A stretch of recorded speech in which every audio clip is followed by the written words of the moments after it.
Dali na lang po sa akin guys.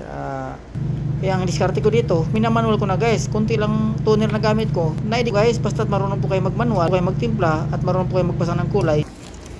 Toyota, Corolla, walang color code, Pindir po yung sample. Ang ginagawa ko dito, direkta ko na manual guys. Para hindi po ako mapapalayo. Kasi kung i-search ko po yung code nito, malayo po ito sa computer. Maraming beses na po ako nakagawa nito. Pag yung computer ang sinusunod ko guys, yung color code na binigay ng computer, napapalayo. Mas matagal ako matapos doon. Marami akong formula na nilalagay, marami akong toner na nilalagay. Pero ito, ilang toner lang, naidikit ko na agad guys. Itong diskarte ko dito, Toyota ito guys, ito yung mahirap na kulay. Sa madalas akong gumagawa ng ganito guys. Ngayon, madali na lang po sa akin guys. Ito yung mahirap na kulay guys, mga gold color. Pag hindi po kayo marunong magtsansa nito, talagang mahirapan po kayo guys. O hindi po kayo marunong magtimpla. Ang kulay na ito guys, alam ko yung color code nito, i-search ko sa computer dito guys. Ang daming formula, napakalayo pa.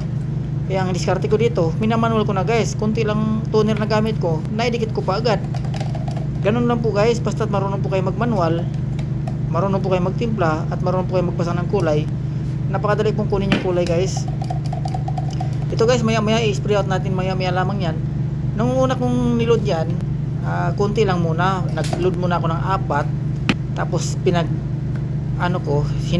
Yung medyo okay, binuhos ko na lahat guys. Kasi 750 ml po yung order ng customer. Naglagay muna ako ng 200 ml. Nung dumikit, binuhos ko na agad yung metallic, saka yung mga ibang toner guys. Mas marami pong metallic yan guys. Kaya nung naka 500 ml na ako, doon ko na dinandahan ang adjust hanggang nagiging 750 ml. Ayan guys, dikit na yung kulay ko. Pwede ko nang i-spray out muli yan para makita ko kung ano yung kalabasan ng kulay. Ayan na guys, titingnan natin ngayon. Ayan guys, ang ganda na po ng kulay natin. Pwede na po natin ibigay sa customer yan. Basta guys, kahit anong kulay, basta kumpleto po lang tayo ng materialis, o kumpleto lang po tayo ng toner, napakadali pong gawin guys.